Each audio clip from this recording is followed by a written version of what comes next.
Hoje nós voltamos ao assunto de teologia sistemática e iniciamos um novo bloco de aulas em relação a este assunto. Temos visto, por exemplo, a questão da cristologia, a maneira que Cristo providenciou salvação para nós. Temos visto como esta salvação é mediada para nós através da doutrina de soteriologia.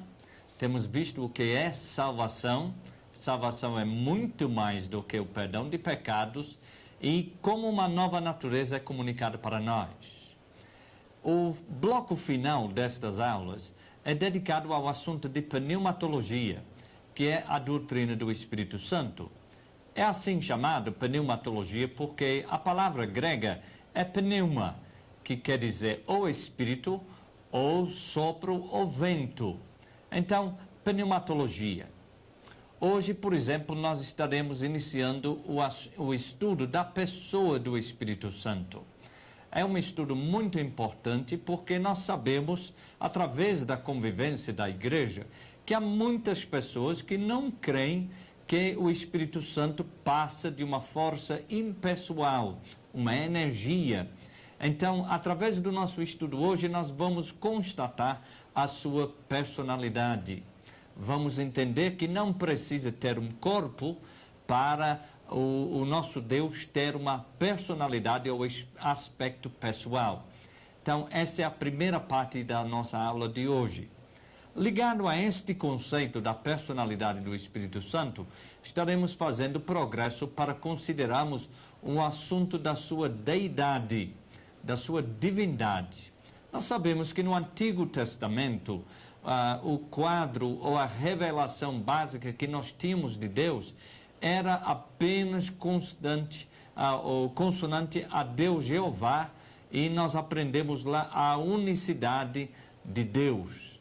Mas depois, através da vinda de Jesus Cristo e da maneira que ele revelou a Deus, chamando ele de Pai, depois dizendo que ele e o Pai eram um, então nós passamos a entender que Jesus também era Deus.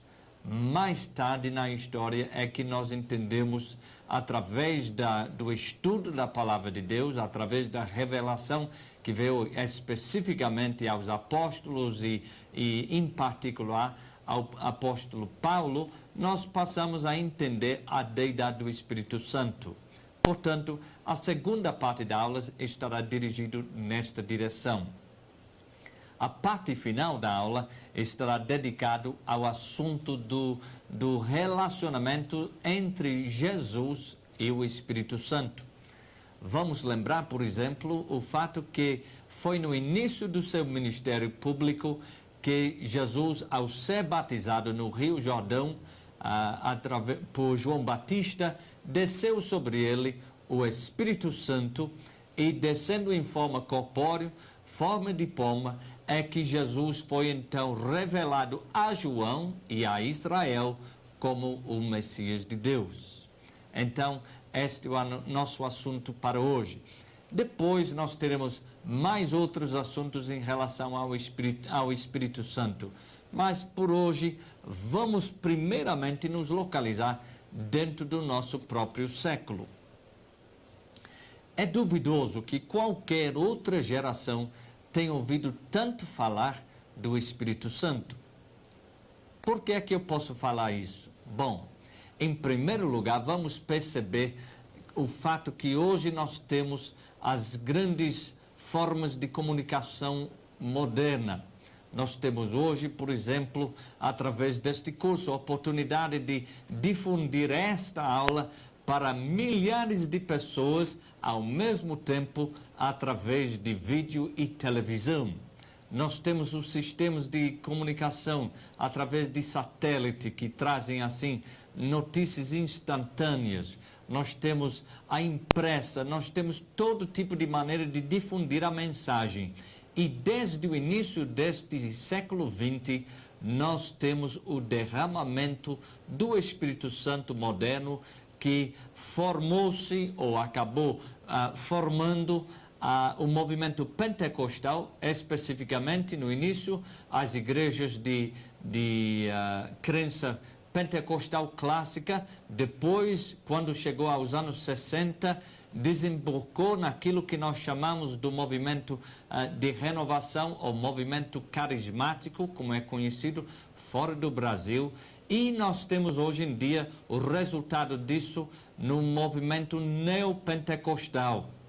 Então, o Espírito Santo é muito mais conhecido hoje em dia do que no início deste século. Então, com esta exposição ao movimento e ministério do Espírito Santo, os nossos conhecimentos bíblicos têm sido fortalecidos, isto é, através daquilo que nós temos presenciado na vida da igreja, é que nós fomos forçados a estudar de novo a palavra de Deus e descobrimos o que sempre estava lá dentro, mas que estava um pouquinho oculto pela falta de experiência que a igreja tinha do Espírito Santo. Hoje em dia é impossível que alguém vai escrever acerca da obra de Deus no mundo sem referir-se, ao menos nominalmente, ao Espírito Santo. Então, a proeminência que o Espírito Santo ocupa neste século, assim, nos torna assim, muito importante este estudo acerca de como ele é, como ele opera e como nós podemos cooperar com Deus. Aliás, vamos lembrar que o papel nosso é de cooperação com Deus.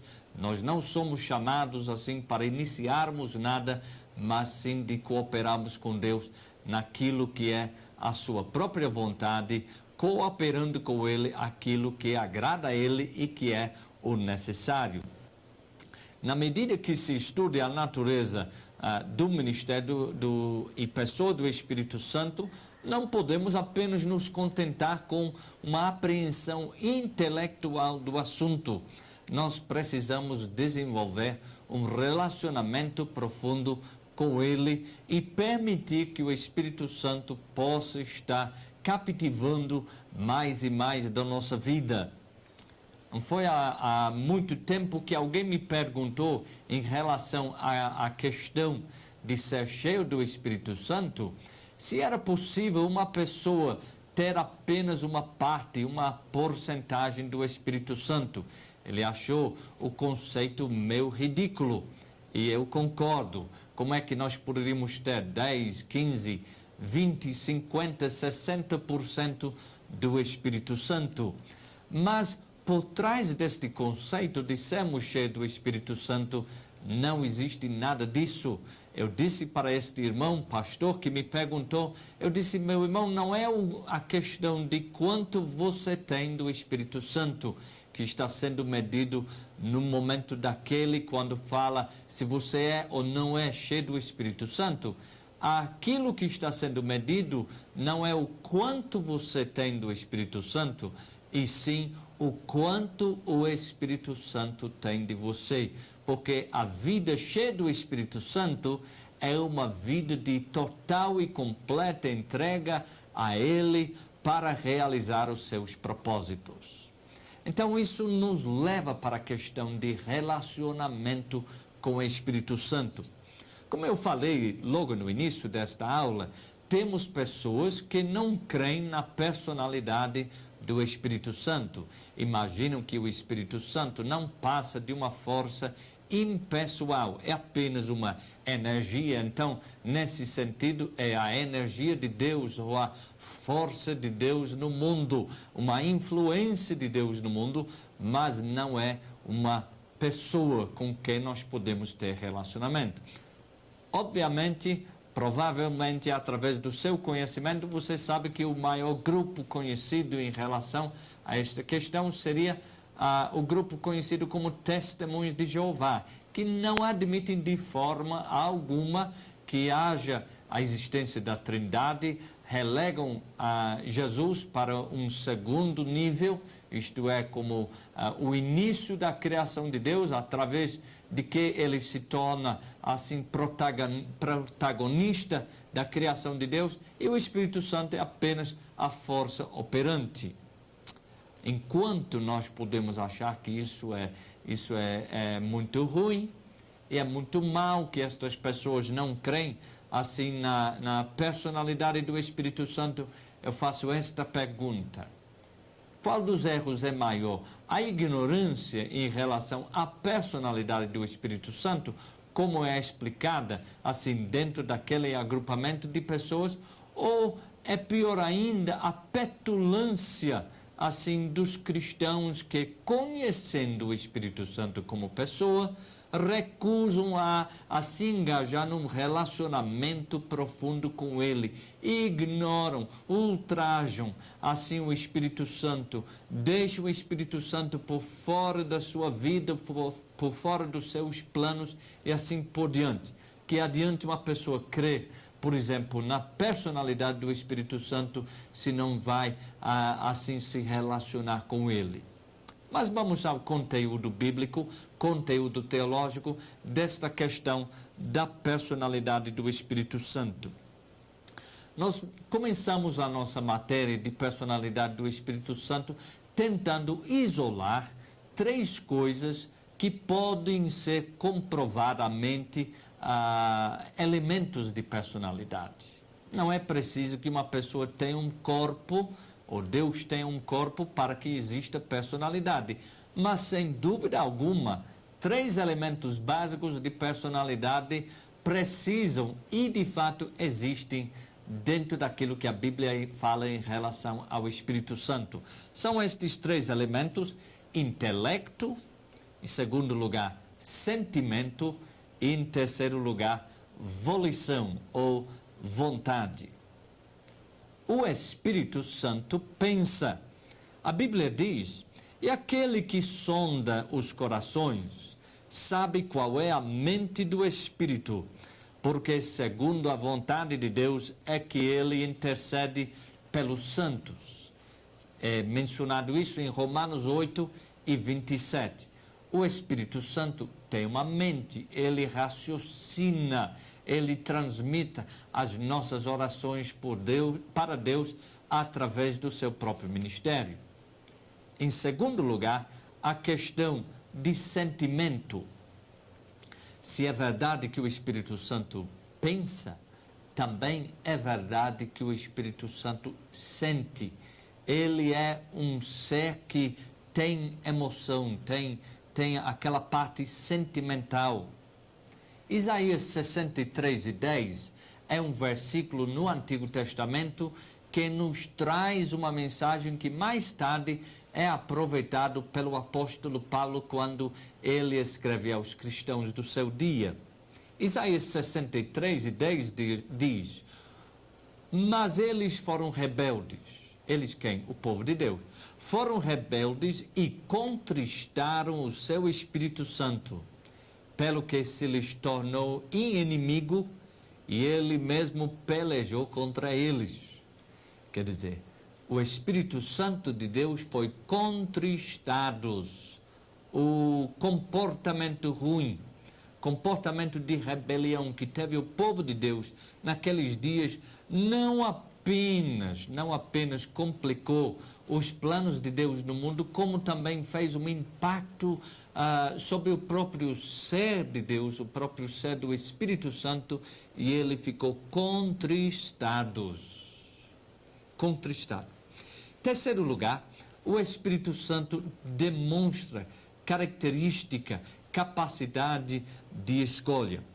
A vontade do Espírito Santo é claramente vista na sua distribuição dos dons espirituais. Se tem um assunto que, paralelamente com a questão do Espírito Santo, é muito ventilado hoje, é a questão de dons espirituais.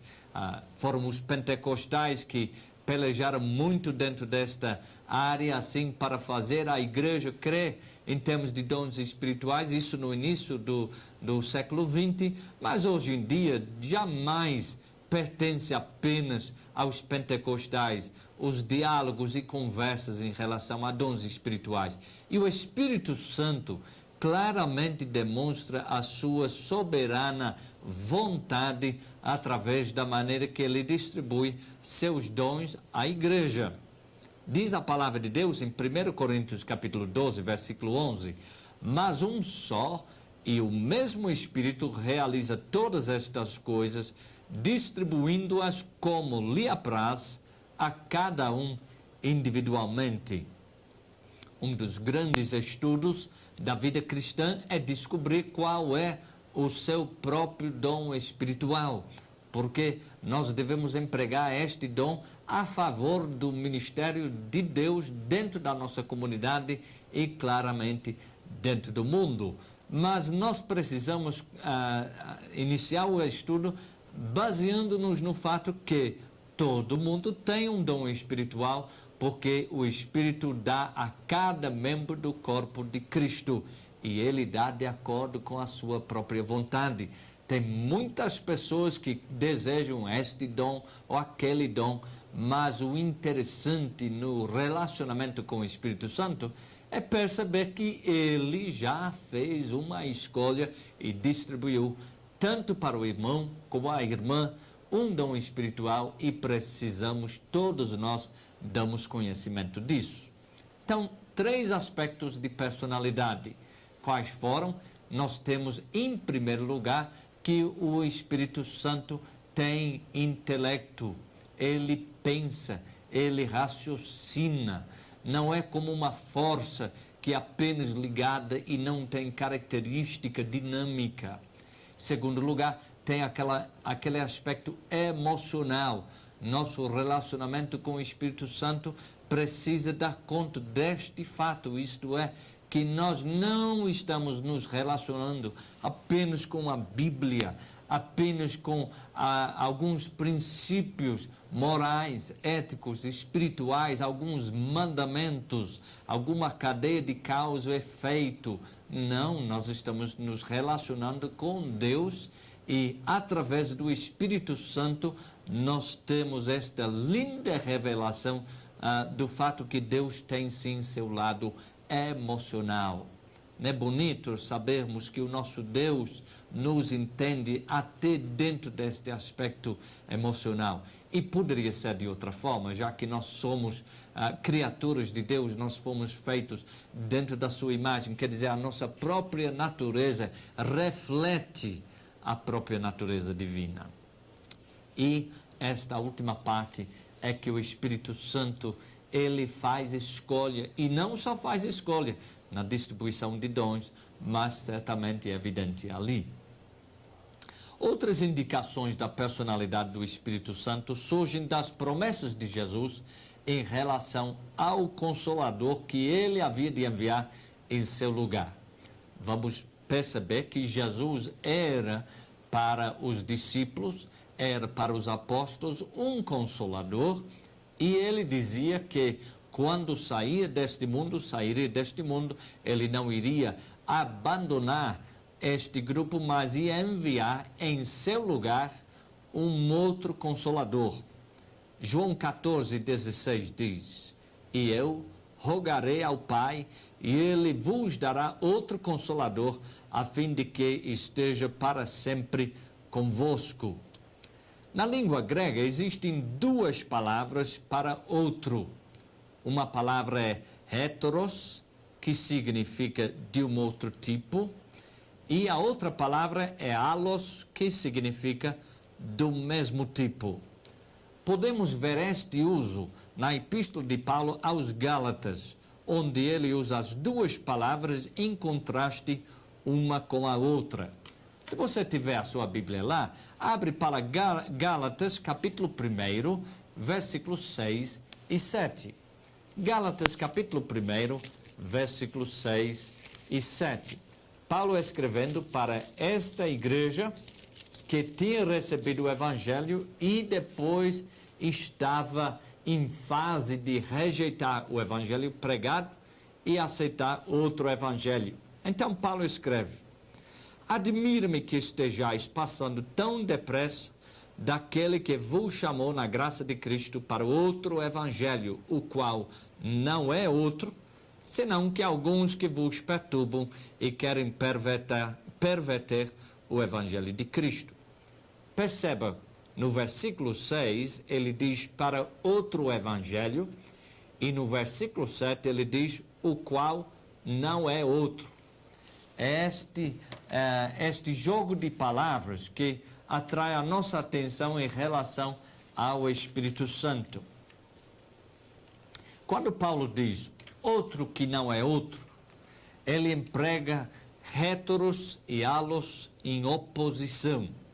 Os Gálatas estavam mudando a sua fé para um heteros evangelho, isto é, evangelho de outro tipo, que não era um alos evangelho, isto é, um evangelho do mesmo tipo. Jesus prometeu um outro consolador que era do mesmo tipo, um alos consolador. Seria difícil imaginar que uma força impessoal poderia tomar o lugar de Jesus, ainda ser chamado de igual ou do mesmo tipo, não acha?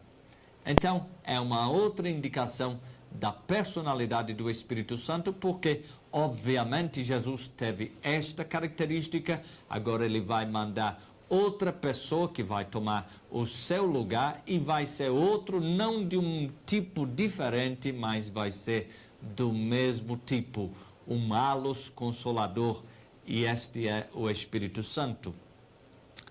Mas nós não precisamos parar ali. Nós podemos também ver as ações pessoais do Espírito Santo. Evidências da personalidade do Espírito Santo também surgem das suas ações pessoais, isto é, aquilo que ele faz. Observando alguém, você pode conhecer alguém, não é verdade? Então, nós podemos observar o Espírito Santo dentro da palavra de Deus, e aí nós vamos saber se ele tem ou não tem esta personalidade que os teólogos alegam que tem. Notamos, por exemplo, que ele ensina. Jesus disse, olha, eu tenho muita coisa para ainda compartilhar convosco, mas vocês não podem ainda aceitar, aguentar tudo isso, mas o Espírito Santo, ele vos ensinará. Então, faz parte do ministério do Espírito Santo ensinar, e ensinar usa-se no ensino, usa-se o intelecto, usa-se o sentimento e também usa a vontade em termos de decidir conteúdo e decidir o modo de apresentação e assim por diante. Então, o Espírito Santo ensina. O Espírito Santo ora no sentido de que ele faz o intercâmbio das nossas orações, das nossas necessidades para com Deus o Pai.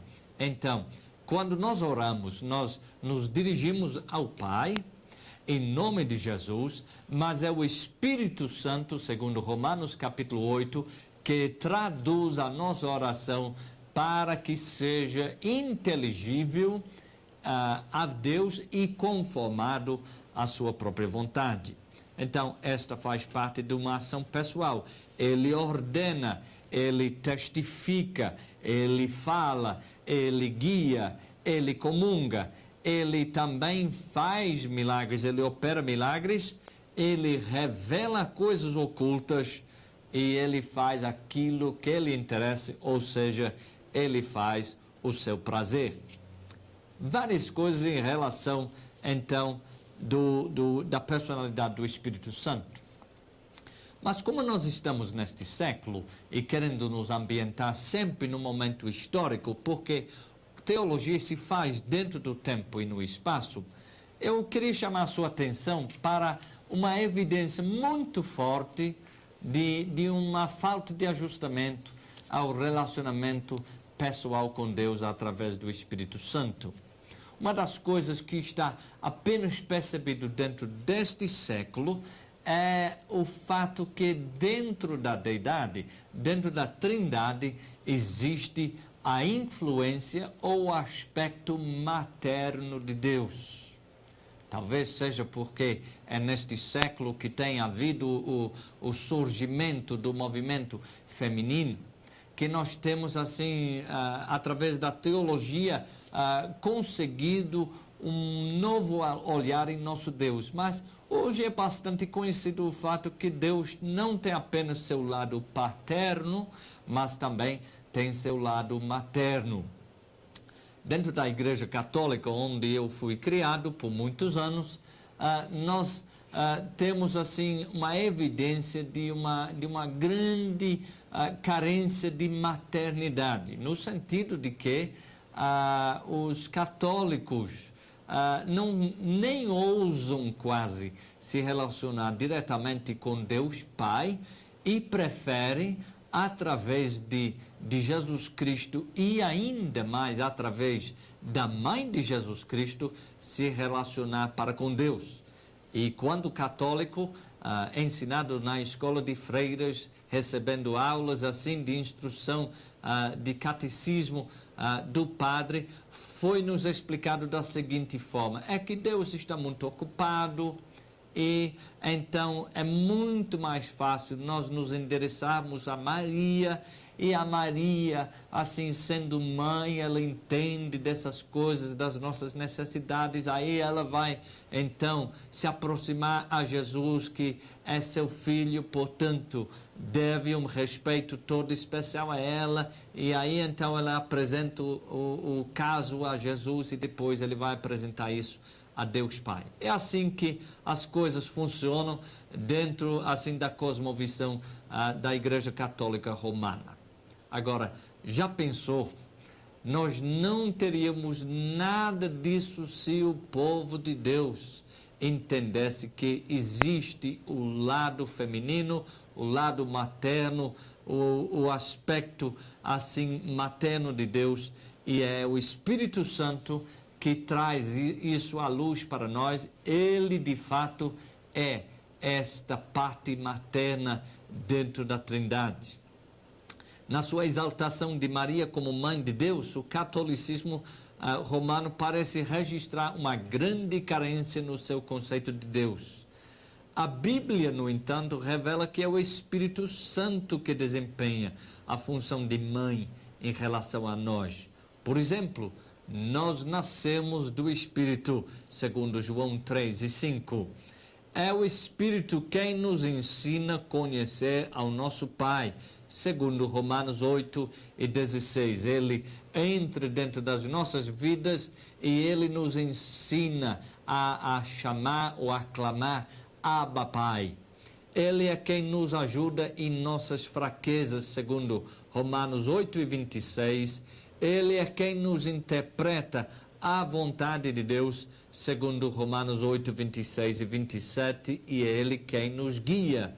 E nas perturbações, nas dificuldades, na adversidade, assim, desta vida, é sim o Espírito Santo que nos consola, segundo as próprias palavras de Jesus em João 16, versículo 7.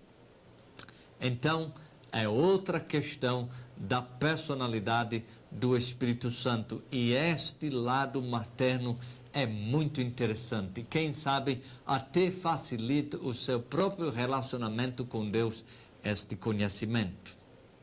Uma outra coisa que pode ajudar você a perceber o lado da personalidade do Espírito Santo, a existência desse lado, chega através de um assunto que não é tão agradável, é a questão de ações contra o Espírito Santo, que nós poderíamos chamar pecados contra o Espírito Santo.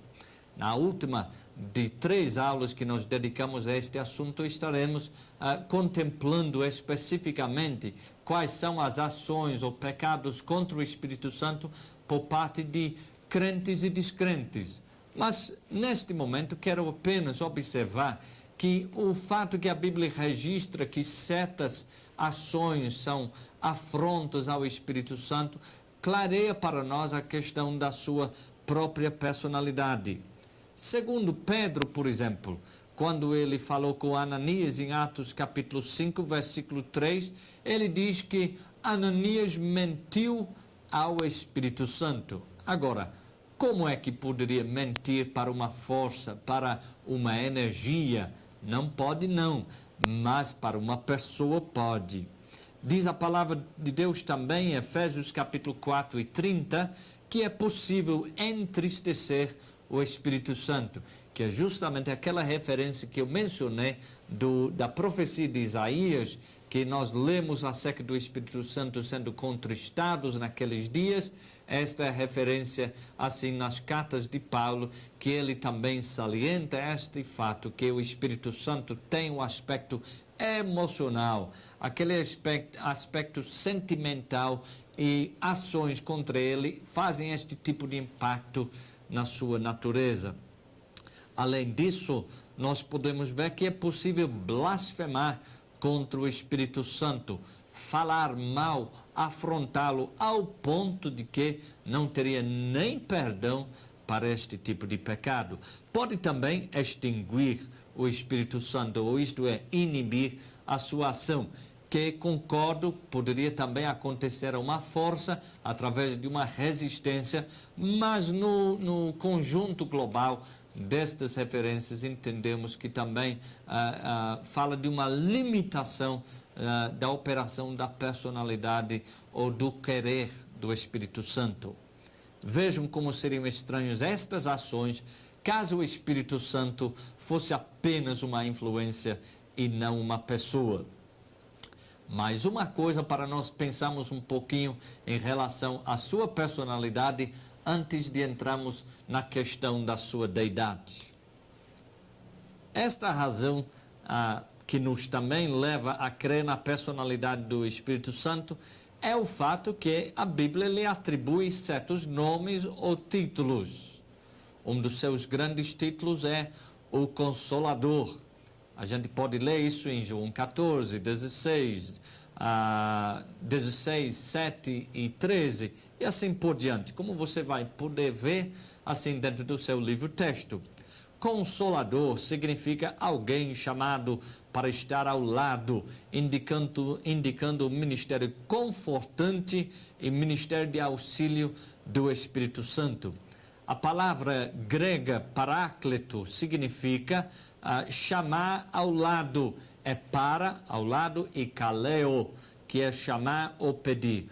Hoje o Espírito Santo é o nosso paráclito ou é o nosso consolador. Portanto, várias coisas nos levam a esboçarmos esta questão e cremos nesta questão da personalidade do Espírito Santo. Mas, por favor, a verdade não é apenas para que você possa registrar isso dentro da sua mente.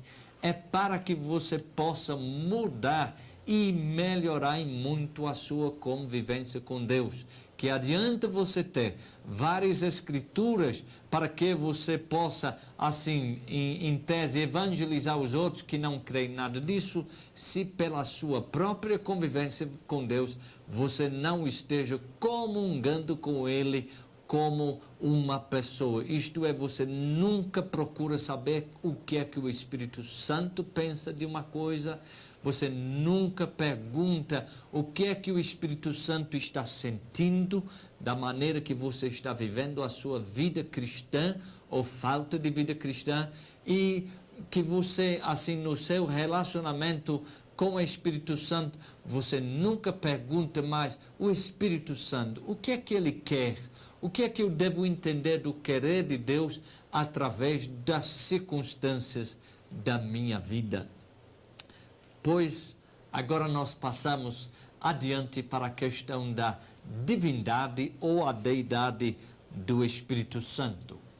Se a personalidade do Espírito Santo é importante para melhorarmos a nossa convivência com Ele em termos de relacionarmos a Ele como pessoa ou ter um relacionamento interpessoal, eu diria que a importância da deidade do Espírito Santo também é profunda.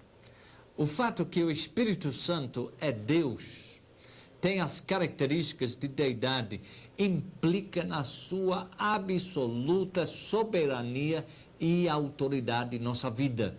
O Espírito Santo é aquele que está conosco.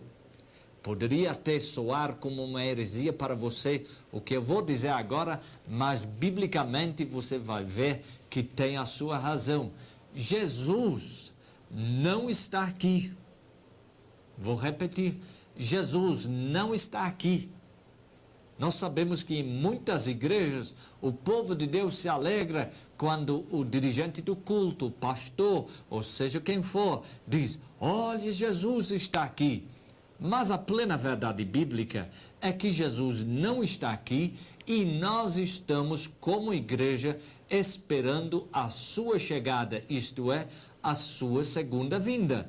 Jesus está aqui sim, mas através do seu Espírito Santo. Portanto, a ausência de Jesus, que aliás muitas pessoas nem perceberam, a ausência de Jesus implica sim na presença do Espírito Santo conosco. E na ausência física de Jesus, é o Espírito Santo que é o delegado de Jesus. É ele que está no controle. Portanto, o nosso estudo que agora iniciamos em relação à deidade do Espírito Santo não visa apenas frisar alguns dados teológicos, e sim nos leva a entendermos que o Espírito Santo tem o direito e exerce esse direito em nossas vidas de imperar, de mandar, de proibir, de conduzir, de ordenar. E é ele que está em controle da igreja.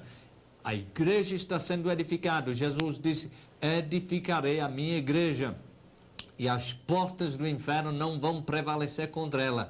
Mas o mestre de obras não é Jesus. O mestre de obras é o Espírito Santo. E quem está trabalhando nesta igreja de Jesus precisa estar debaixo da autoridade, da soberania, debaixo da vontade do Espírito Santo. Então, as Escrituras revelam vários dados que assim promoveram esta crença na deidade do Espírito Santo. Lembre-se que a revelação de Deus é progressiva, vem em parte, mas cada nova parte soma-se à antiga parte para que eventualmente nós temos o quadro completo. Primeiro incidente, talvez o mais famoso, que é registrado e citado em relação à deidade do Espírito Santo, aquele registro de Atos capítulo 5. Nós já referimos ao fato que Pedro, falando com Ananias, disse que tinha mentido contra o Espírito Santo, isto é, tinha afrontado o Espírito Santo como pessoa. Mas logo mais, depois de frisar a personalidade do Espírito Santo, Pedro frisa a sua deidade, dizendo: não mentiste aos homens, mentiste a Deus. Está registrado em Atos capítulo 5, versículo 3. Agora, um versículo ou outro versículo nunca vai comprovar uma doutrina. Aliás, faz parte assim do equilíbrio dos evangélicos medir as suas doutrinas pelo teor da Escritura, não apenas por um texto-chave, diferentemente que as seitas que pegam um versículo ou outro versículo e tentem erguer uma doutrina geral de um versículo particular. Mas, em relação à deidade do Espírito Santo, nós não apelamos a um texto ou outro texto, nós apelamos a toda a Escritura. E vamos ver, por exemplo, que os atributos de Deus, conhecidamente atributos de Deus, são presentes ou evidenciados naquilo que se fala do Espírito Santo. Portanto, provas mais claras da divindade ou deidade do Espírito encontram-se nas divinas qualidades que se atribuem a ele. Por exemplo, Hebreus capítulo 9, versículo 14, descreve o Espírito Santo como o Espírito Eterno. Salmos 139, versículos 7 a 10, falam da onipresença do Espírito Santo. Abra sua Bíblia, Salmos 139, versículos 7 a 10, e vamos ler esta escritura, relembrando aquilo que nos revela acerca da deidade do Espírito Santo. O salmista falou: para onde me ausentarei do teu Espírito? Para onde fugirei da tua face? Se subo aos céus, lá estás. Se faço a minha cama no mais profundo abismo, lá estás também. Se tomo as asas da alvorada e me detenho nos confins dos mares, ainda lá me haverá de guiar a tua mão e a tua destra me susterá. O Espírito de Deus está em todo lugar. É impossível que onde você está hoje, o Espírito de Deus não está se fazendo presente, pois está em todo lugar. Se você pensa que está num monte alto, está o Espírito. Se pensa que está num abismo muito profundo, o Espírito está também ali. Em Lucas capítulo 1, 35 e Romanos 15, 18 a 19, nós encontramos referências ao poder ou onipotência do Espírito Santo. Nós podemos também ver o amor do Espírito, assim outras referências. Nós podemos ver que em João 16 e 13, ele é o Espírito da verdade, que não quer dizer apenas que ele é um Espírito verídico, mas ele é o Espírito da verdade, da mesma forma que Deus é verdade. 1 Coríntios 2 e 11, nós podemos refletir sobre o poder ou a soberania do Espírito e o seu próprio nome, Espírito Santo, isto é, o adjetivo que é ligado ao Espírito na sua descrição na palavra de Deus, também nos relembra daquela qualidade de Deus que nós conhecemos como tão importante, a sua santidade. Somente Deus tem estes atributos, portanto, o fato que a Bíblia revela que o Espírito Santo tem estas características é uma boa indicação da sua deidade.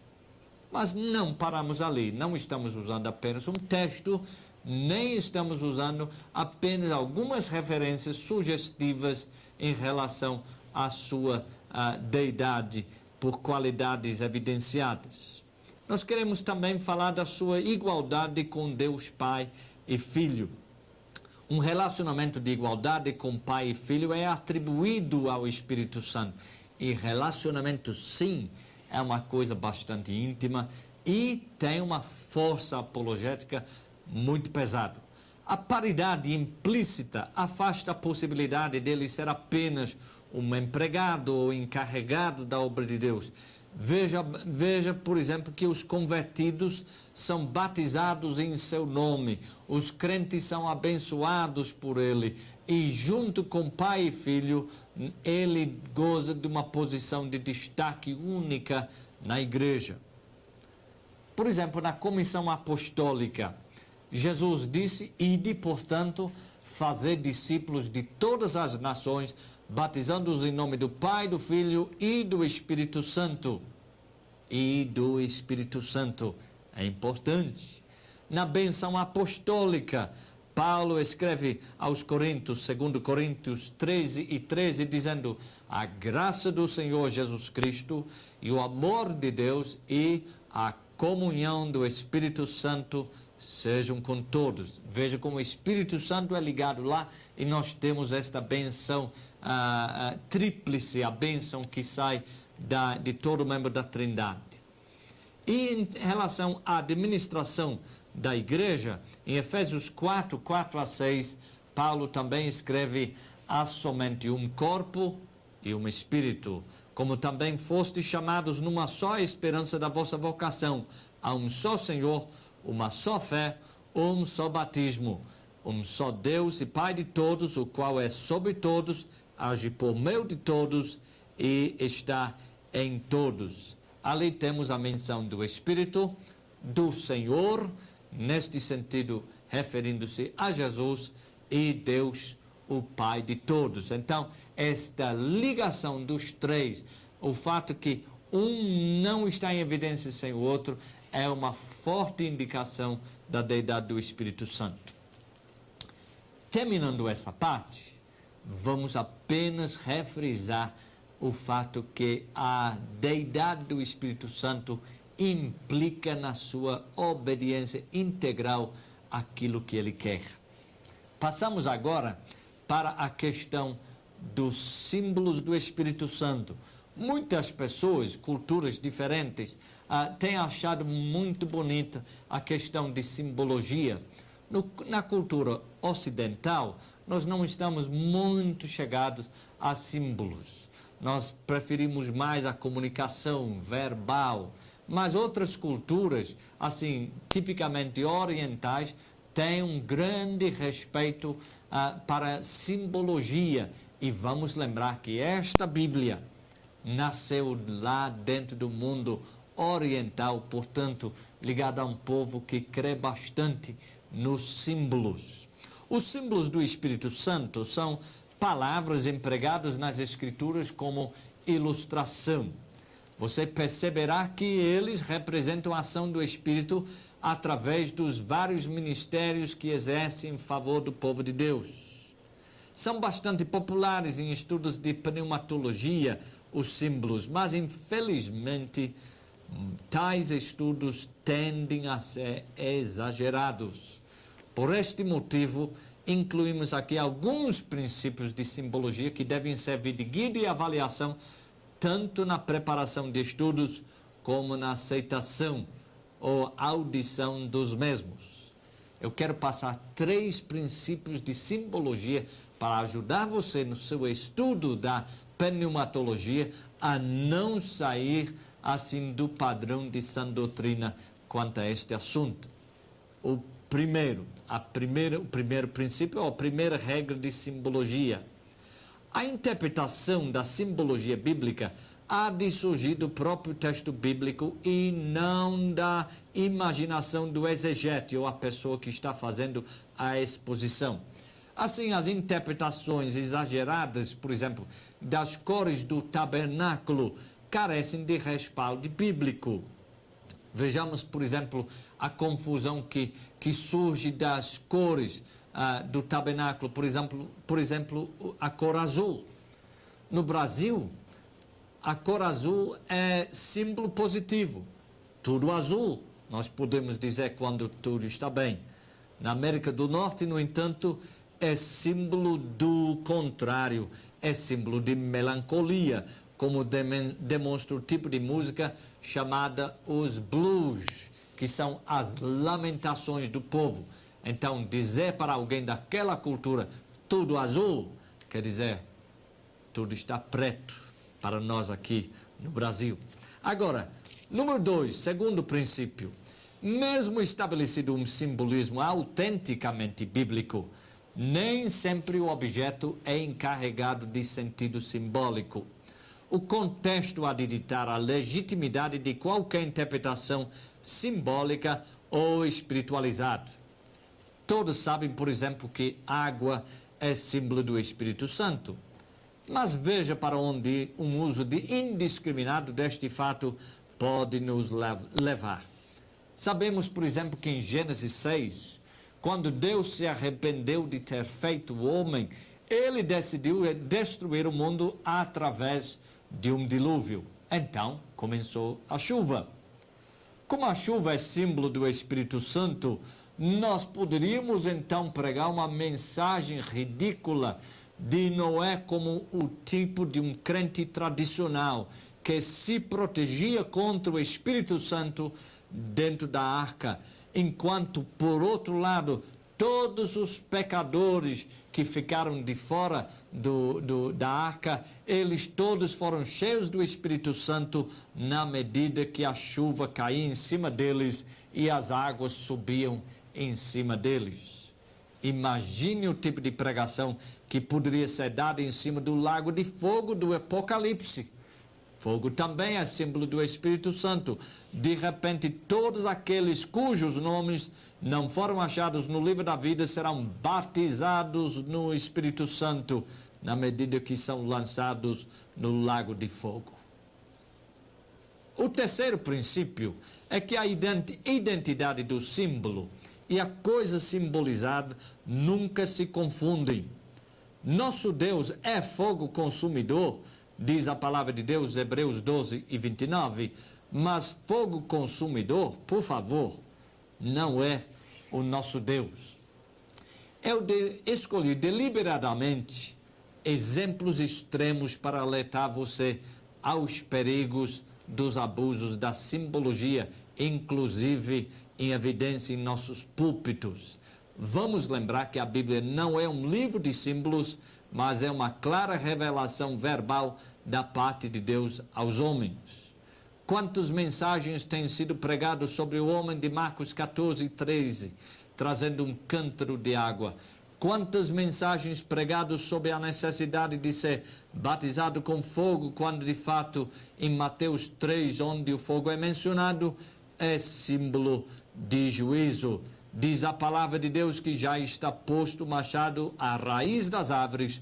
Toda árvore, pois, que não produz bom fruto, é cortada e lançado ao fogo. Eu vos batizo com água para arrependimento, mas aquele que vem depois de mim é mais poderoso do que eu, cujas sandálias não sou digno de levar. Ele vos batizará com o Espírito Santo e com fogo. A sua pá ele tem na sua mão e limpará completamente a sua eira. Recolherá o seu trigo no celeiro, mas queimará a palha em fogo inextinguível. Graças a Deus pelo batismo com o Espírito Santo, ao invés do batismo com fogo. Nós ainda temos outros aspectos da simbologia a vermos, símbolos positivos que você pode pesquisar. Por exemplo, fogo, vento, água e o óleo ou azeite são símbolos legítimos do Espírito Santo. O óleo é considerado símbolo do Espírito Santo porque era usado nos rituais do Antigo Testamento. Houve uma aplicação simbólica de azeite sobre o leproso que havia sido purificado, por exemplo. Levíticos 14, versículo 17 diz: do restante do azeite que está na mão, o sacerdote porá sobre a ponta da orelha direita daquele que tem de purificar-se, sobre o polegar da sua mão direita e sobre o polegar do seu pé direito, em cima do sangue da oferta pela culpa. Sugerimos que pode ter o seguinte significado: azeite na orelha para ouvir a voz de Deus, azeite na mão para trabalhar na obra de Deus e azeite no pé para andar nos caminhos do Senhor. Outros símbolos incluem o selo. Por exemplo, Paulo diz em Efésios 1:13, em quem também vós, depois que ouvistes a palavra da verdade, o evangelho da vossa salvação, tendo nele também crido, foste selado com o Espírito Santo da promessa. Até em nossos próprios dias, o selo continua sendo evidência de propriedade, legitimidade e autoridade. E é claro que quando Jesus foi batizado, desceu sobre ele o Espírito Santo em forma de pomba. Isso também é um símbolo legítimo do Espírito Santo. Mas ninguém pensa que cada vez que vê assim esta ave voando por perto, que é o sinal da chegada do Espírito Santo. Então, hoje nós temos visto em nossas aulas três coisas importantes: a personalidade do Espírito Santo, e aprendemos a nossa necessidade de nós nos relacionarmos a Deus, não como um computador, mas sim a um ser que tem sentimentos. Também nós aprendemos que o Espírito Santo é Deus, ele tem todas as faculdades de deidade e é ele que está aqui e ele que coordena a obra de Deus. E temos visto alguns símbolos e alguns princípios muito importantes de simbologia. Na próxima aula continuaremos o nosso estudo de pneumatologia.